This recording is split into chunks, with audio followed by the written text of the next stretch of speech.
you enjoyed the videos. These are videos from the conferences we've had across countries.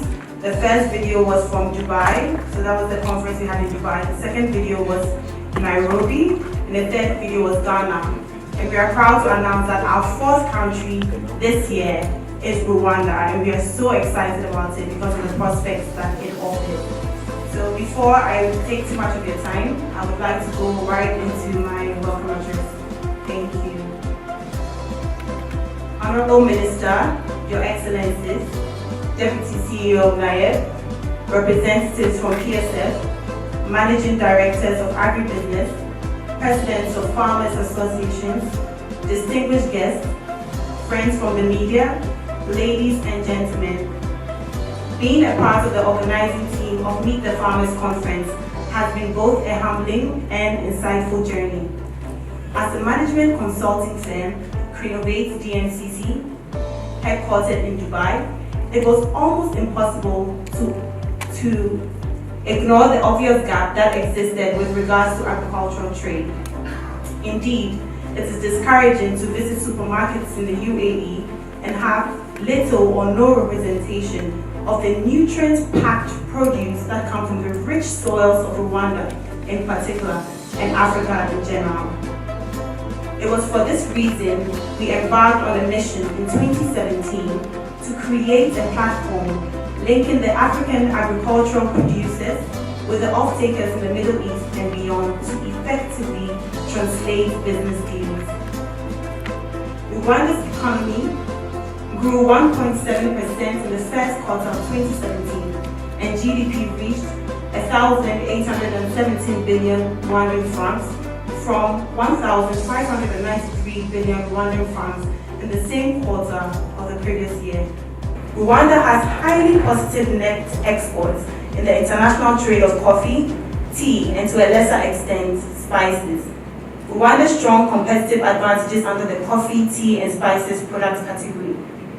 Thus, Meet the Farmers Conference is an agro-conference that aims to connect large-scale agro-commodity producers from Africa to buyers within the GCC, using Dubai as a trade and logistics hub to form potential business partnerships across borders.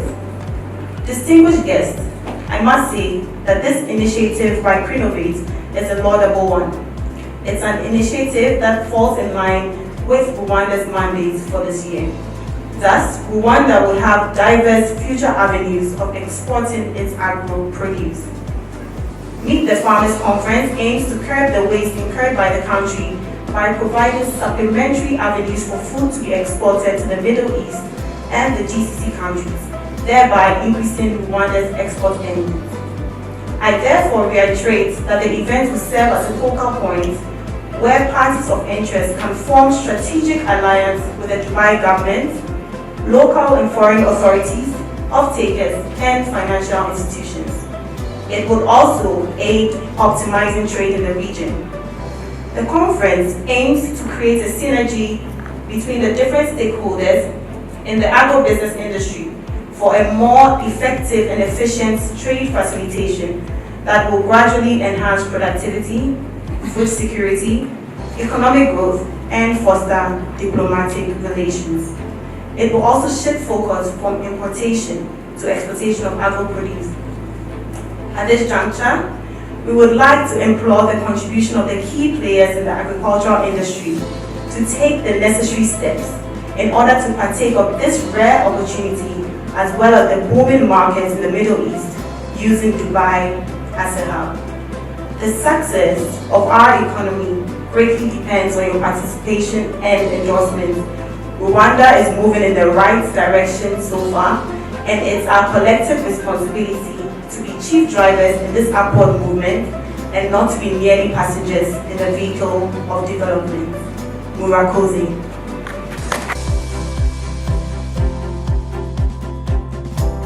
Good morning.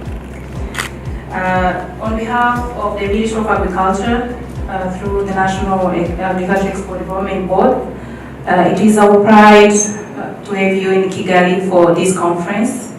Thank you for giving us this privilege to host you at this important forum. that is going to enable us, our agriculture sector, to grow even better. Thank you for making it today. You are most welcome. Rwanda is an African country, relies on agriculture as the biggest means to support its economy. I think Daisy has elaborated on that as well. This is the second contributor to the national GDP. And farmers are supported in many ways by providing quality seeds, mechanization, and irrigation. And we have also been introduced to this emphasis on business productivity, consistency, and efficiency as stipulated in our recently launched strategic plan for agricultural transformation 4. So that will add value to the Rwanda's agricultural goals as planned in the National Strategy for Transformation, NST1, and mainly help the country to reach its targets of the modernized and increasing production of agriculture and marketing development. So ladies and gentlemen, we are gathered here as farmers and farmers organizations, top executives of agribusiness companies and financial institutions, government officials, development partners, civil society, and the media to discuss the advanced initiative of Renovate, organizers of this meeting, the Farmers Conference. So this agribusiness conference aims to bring together 100 export commodities producers to buyers within the countries that form the Gulf Cooperation Council, GCC, using Dubai as a trade center. It is an opportunity that is very dear to us. So the event would serve as a focal point where parties of interest can form strategic alliance with the Dubai government, local and foreign authorities, off-takers, and financing institutions to optimize trade in the region. So their plan is to create a synergy between the different stakeholders in the agribusiness industry for a more efficient and effective trade facilitation that will gradually enhance productivity, food security, economic growth, foster diplomatic relations, and also shift focus from importation to exportation of agro produce. Rwanda has noticed that there can't be a sustainable agricultural development if there is no encouragement of agricultural startups in the country. So we have diversified agricultural export commodities from Rwanda to the United Arab Emirates and other countries, but still the figures are still in number, which makes the gathering more relevant. It has brought a need to drive strategic foreign direct investment, FDIs, from the GCC states to Rwanda. Meet the Farmers Conference will enable our farmers and agricultural platforms to debate what worked, what didn't work, and why to shape up new ideas and actions that will supporting agricultural priorities, scale up innovative initiatives that can contribute to the gross domestic product of Rwanda through agri-exports. The sector has to create jobs to our young and growing population across value chains. It is said to drive the continental and international trades. It is said to be $1 trillion business by 2030 if we do our job right and generate wealth for our communities and nations. The theme of these events, bridging the gap between Middle East and Africa, the future for agribusiness, shows how much the effort we need to create a synergy between the different stakeholders in the African agricultural industry for more efficient and effective trade facilitation between Rwanda and GCC markets. During this conference, let's get beyond just numbers and potential of agri-commodities being taken to UAE or GCC countries. Let's use this platform to get the Rwandan agricultural transformation to its real meaning. Let's standardize our agri-produce according to the quality being sought by those potential markets. Furthermore, let's take opportunities of the already established diplomatic ties between Rwanda and UAE, a GCC member. Considering the strategic importance of the program to our national goal of expanding and diversifying our export, we should deploy more efforts to make Rwanda penetrating more markets out there. So we thank the organizers of this Needed Farmer Conference for giving us another chance for our agricultural stakeholders to connect with customers, gain more knowledge about food safety regulations when exporting to the Middle East so that they can increase sales, add value to their products, and crack more deals with GCC markets. Once again, welcome to Kigali. I hope the Krenov team has already enjoyed and feel at home. And we really thank you again for having given us this day to be together, deliberate, and commit to the advancement of this important agenda. In Dubai and GCC countries, and from then, what measures were taken? We heard a little bit from what you said and from what also Divine told us. What did you realize? When did you realize it was important to actually target those countries, seeing how much the consumption is per year? We just heard about 12% consumption, more consumption per year when it comes to food in Dubai. So when did you realize it was very important for Rwanda to tap into that territory? Thank you, Regis. I think as David from Minicom has clearly highlighted, the EUA or GCC countries, I think that GCC countries is made of a number of countries, like 60 countries including UAE. But when we are talking about, most of the time they do buy, what comes in our mind just the UAE market. So the UAE or United Arab Emirates is a country in Rwanda.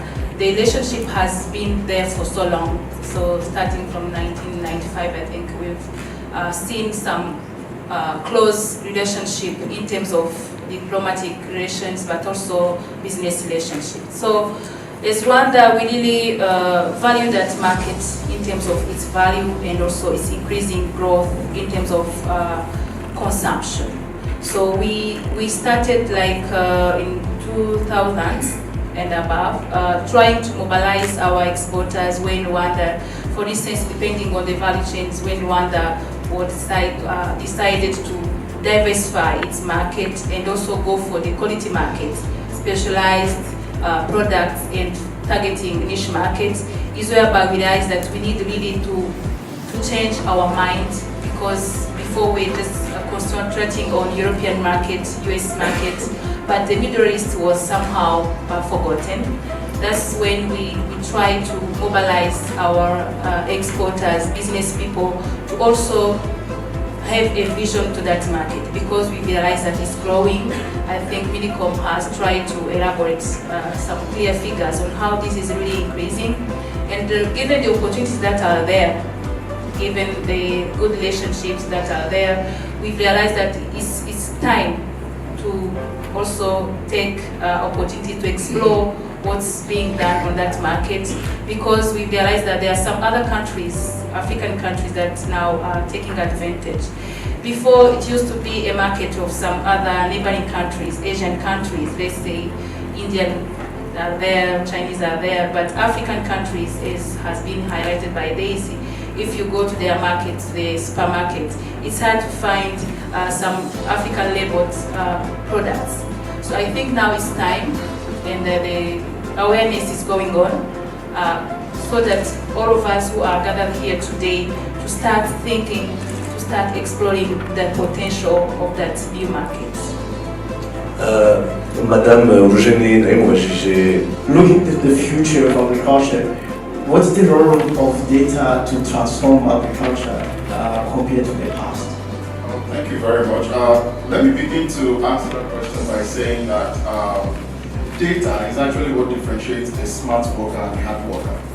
So you can have somebody who has been working on a particular thing for the last 40 years, hardworking, but the result is not there. You have somebody in the 21st century that just started something 5 years ago, and is already getting traction and even doing better than somebody who started 40 years ago. What made that difference is data. Data is the oil of the digital age. You know, it is what enables your decision to be solid, and it actually enables you to spend less energy making your decision. So we cannot overemphasize the importance of data in every craft in the 21st century. So for example, in agriculture, we've always believed that agriculture is something that is where we use hoes and cutlasses and do things in the primitive way. But in the 21st century, we are beginning to see that technology is changing a whole lot of things in agriculture. So we're talking about precision agriculture now, where, and if you look at what all the startups actually presented, they're actually looking for a way to use data to increase efficiency in agricultural production. So data is going to change a lot of things in agriculture, and it has already started changing it. So for example, farmers are going to maximize their input in terms of investment into what they are doing with the use of data. So we can use data to actually know the kind of seed variability we are planting. We can use data to determine where we are planting what. We can use data to determine, for example, in livestock farming, you can actually decide when is the time to inject the animals, depending on temperature and the weather at a particular time. We can use data to determine, in market analysis, you get data to know where exactly am I exporting my goods to? Who are the people that are going to buy all that goods? So you don't just make decisions in the 21st century in farming without actually analyzing data to know where exactly you're going, to know your customers, to know the kind of seeds, to know even in logistics. You know, people in the 21st century produce stuff that people do not want because they are just passionate about doing it. But in the 21st century, farming is going to change a lot because of data. Okay, thank you very much. Let's be practical a bit and hear from Giovanni in terms of, first thing I would say is the role of technology or the future for agribusiness will be dependent on technology basically. Let's look at those people that actually had, during the Innovate Agri Challenge, right? They spoke about using technology to promote agriculture in various ways, from fertilizers, soils, and also e-commerce.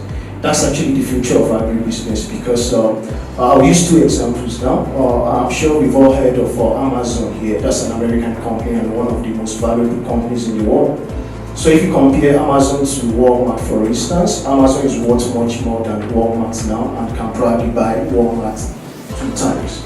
They are just an e-commerce platform, and why is that? Because everybody now, they use technology, everybody wants to order things online. So the role of, or the future of agribusiness will be dependent on this because in the future, I see a future whereby I will not have to come to Uganda to actually get Ugandan products to buy. Because if we have such platforms like e-commerce platform whereby people can, I need flowers from Uganda, and they go to this platform, they can see them, they can order them without even seeing the people behind them.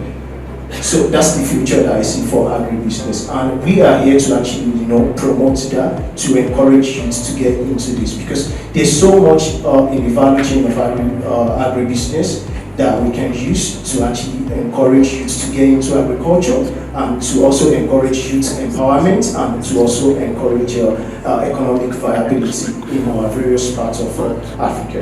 Thank you very much. If you look at the financing, which of course is usually the engine of anything, is if you look at the data of 2016, 2015, you find that commercial banks injected 6% of their financing into agriculture, and the 94% went to other sectors. And of the 6% that they put into agriculture, despite the 80% of the population doing that, you have only 1% going to production. So I don't know if it's because I'm a data scientist by training, those two numbers don't add up. You don't have 1% going to 180% for such a high valued sector. So what we see, of course, sometimes we're tempted that maybe we should think of bringing up an innovative bank, it could be from anywhere in the world, that would come and disrupt the sector. So it's mainly those two numbers. We don't need to have 6% of the investment going to 80% of the population. rero ko ibyo mvuze aha ngaha mwakomeza mukamfasha kandi dufatanyije nuko kariti ariyo ngombwa nkenerwa. Igikombe cyo muri Amerika, icy'Uburayi, mu Budage, mu Bufaransa, Dubai niho ntegereje ubwo nzakibona tuvuye ku isoko n'ibirayi. Ndabashimiye mwakoze.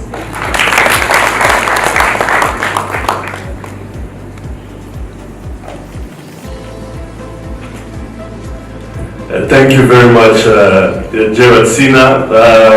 In a few words, what he actually told us about. He told us about how he started. He was a farmer, like everybody else. His story is really rags to riches if you think about it. He was a farmer. He started from the bottom, got to where he is now. He talks about importing and the importance of it, and importing Rwandan product. And he even made a point about making his speech, giving his speech in Kinyarwanda, because he feels like made in Rwanda is the era we're in now. So if we're going to talk the talk, we better walk the walk. He talks about importing maracuja, importing honey, which is what he does. And he's trying really to motivate Rwandans to do more. He feels like we're not doing enough. He feels like we're trying, but we're not doing enough. And he says that when he gets somewhere, he feels like he's not there by himself. He feels like it's a group work, like he's working with farmers.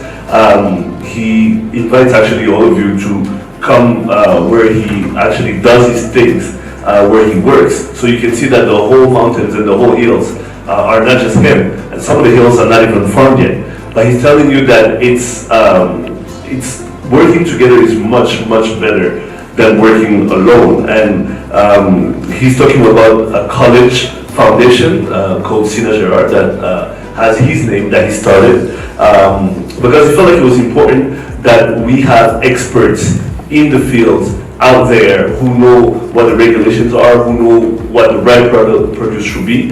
And so he did start a college. He also talked about banks.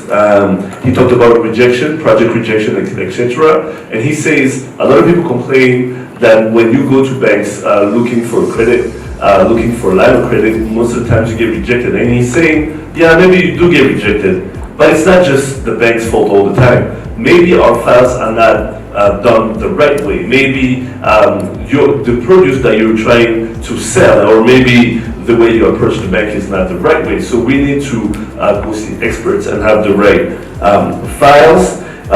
He also talked about RSB, the Standards Bureau. He said it's important to have work that is that has the right standard. If you're trying to go to Dubai and you want to sell your produce, it should have the right standard, not just for Rwanda, not just for Africa, but for everywhere. Kujyanye na organic, twemera ko ubuhinzi organic farming ni ubuhinzi bw'umwimerere, aho isi itugaburira ubutaka bugaburira abantu bivanye n'ibyo nabwo wabugaburiye. What do you think? What's missing to you? What's the next level we should go to actually get to export to those countries and go to the markets right? This opportunity and making this event or gathering together to discuss regarding these issues. The main thing, as we discussed and Mr. Thomas also informed regarding the commodity, we want to export in the way, but problem is the volume. If volume is the less, the transportation and all charges will be more, and we cannot get regular buyers. My company is called Rwanda Food Processors. I'm into processing of food products, farm on small sized plots, which in many cases put them in a disadvantage in terms of small harvest volumes, access to finance, middlemen, access to cheap inputs like seeds, fertilizers, or pesticides, women are not aware of different regulations like standards that need to be applied along the value chain and are usually taken advantage of. Women have little access to market information in order to make informed choices concerning their business. Here I mean, it's not that all women, but I'm saying in general, especially those at grassroots level. So looking forward to facilitate the development of agricultural sector in Rwanda while improving the involvement of women in trade, international, women can be trained in good agricultural practices to become world-class producers of fruits and vegetables for sale both regional and international. Everyone, at this junction, we would like to make a few acknowledgements as well as express our immense gratitude and for the organization of this wonderful conference. We deeply appreciate your involvement and would like to take this opportunity to thank the likes of NAHER, PSF, Ministry of Trade, Ministry of Agri, RDB, Bank of Kigali, Development Bank of Rwanda, Bella Flowers, Synergy Rad, Bolton Rwanda for the support. We will not be here without the backing of our esteemed sponsors and partners as well. Official partners, Geo Travels and Tours, Cultures Global, our regional partner as well, all the way from Nigeria. And also all the way from Nigeria, we have our CEO of Tetrazini Agro-Allied in our presence, who is also our partners, and also our sponsors such as Farm Proudly, Wawani and Sons, Need Foods, Specialized, Tech East Africa, among many others.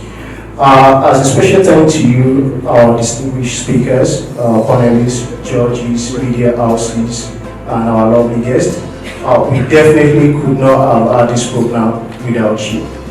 And we look forward to seeing you in Dubai as we crown this new beginning in Rwanda's export relations with the UAE. Thank you so much for coming, and we look forward to seeing you in Dubai. We have you. Thank you. What are the top agro products imported into the UAE and other GCC? So we did a research, and these are the top products that we found out that they import a lot. So they import a lot of coffee, cocoa, sugar, and tea. They also import a lot of grains. So when it comes to wheat, rice, corn, maize, barley, oats, they also import that. They import edible nuts like macadamia, desiccated coconuts, walnuts, almonds, cashew kernels. They also import oil seeds, oils and fats, pulses, herbs and spices, and others. So now these are the agro products imported by the GCC countries. So when the products go to Dubai, which countries, what are the products that the other countries need? So that's cereals, tobacco, preserved fruits and vegetables, prepared foods, oil seeds, animal feeds, sugar and confectionery, cocoa, cotton, and vegetable products. So we decided to do an analysis of the Rwanda export market. So we realized that the Republic of Rwanda shipped 621.6 in Rwanda. There are so many things that are good, so many opportunities that are available in Dubai which we would like you to explore. We have a number of services available that you can check out on our stand. We would also project the Dubai packages as well, so you can have an idea of the cost for attendance fee, for exhibition fee, and if you want to sponsor as well, you can also sponsor. And actually attend our conference, which is going to be on the 4th and 5th of November 2018 this year. So we'll be looking forward to seeing you, and thank you very much for your attention.